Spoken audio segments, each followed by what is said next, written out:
Hey, how's it going? I'm Chris. I've just built the Lego Technic Bugatti Chiron, which is new out June 1st. Very nice kit.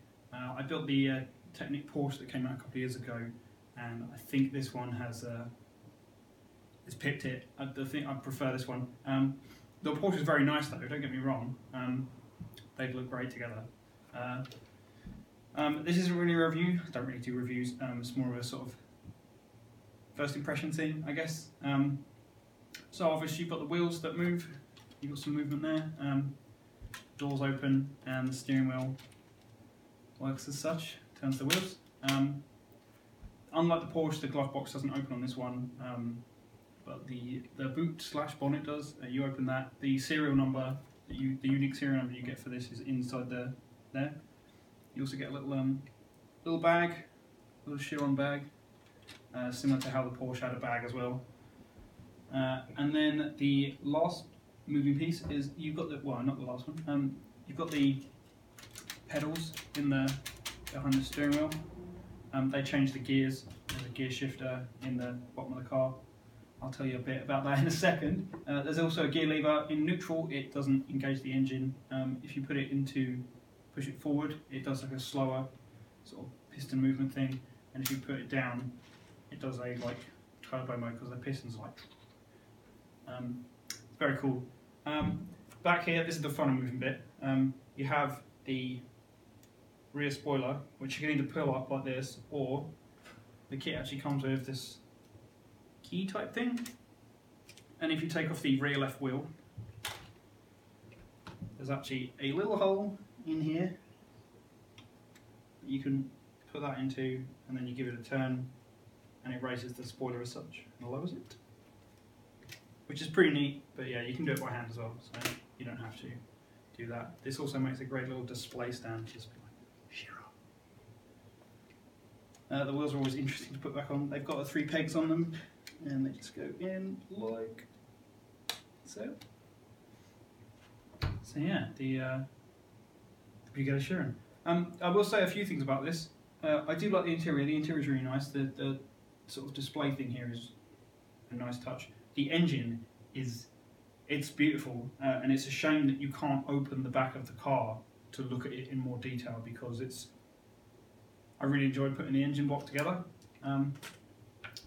2 things I will say whilst I was building this. Let me just show you the first manual, and I know exactly what piece it is. It's let me just find it in the book. There you go, 263, infamous 263. So here you build this part, which is part of the steering block, and I skipped out on this part where it says turn it upside down. If you don't turn it upside down, I then found out at 333, which is quite a few steps later,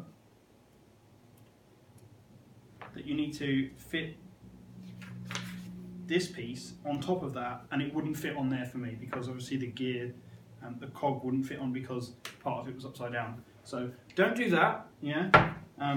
Good suggestion there. Also, if you've watched the time-lapse video already, you may notice that there's a cog sitting on the front table.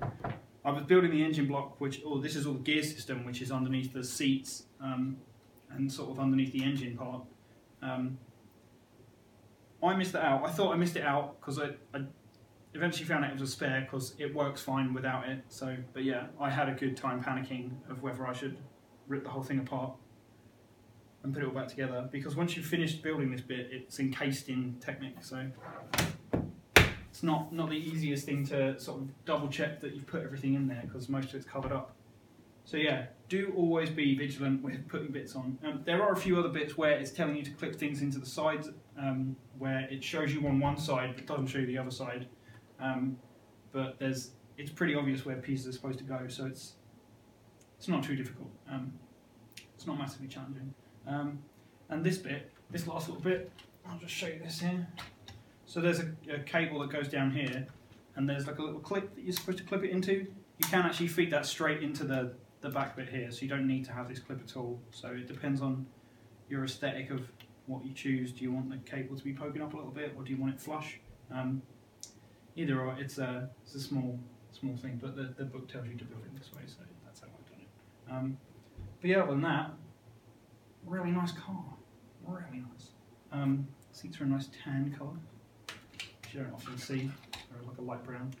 And there's a couple of stickers on the engine block at the back here. Most of the stickers that you get are for the interior, so you've got the speedometer and the whatnot gauges in the behind the steering wheel. There's a sticker on the steering wheel itself, and then you've got the door handle, and there's a little silver strip here, and then there's some detailing on the seat as well.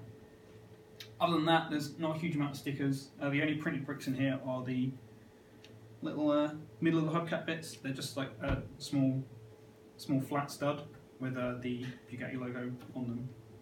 Oh yeah, there's a Bugatti sticker on the front. In the grille, and there's the one on the back, just here, and the Chiron one. I love the back of this car, it looks so nice. Anyway, that was my first impressions, and my overall impressions, let's go with that. So yeah, Technic Bugatti. See you in the next one.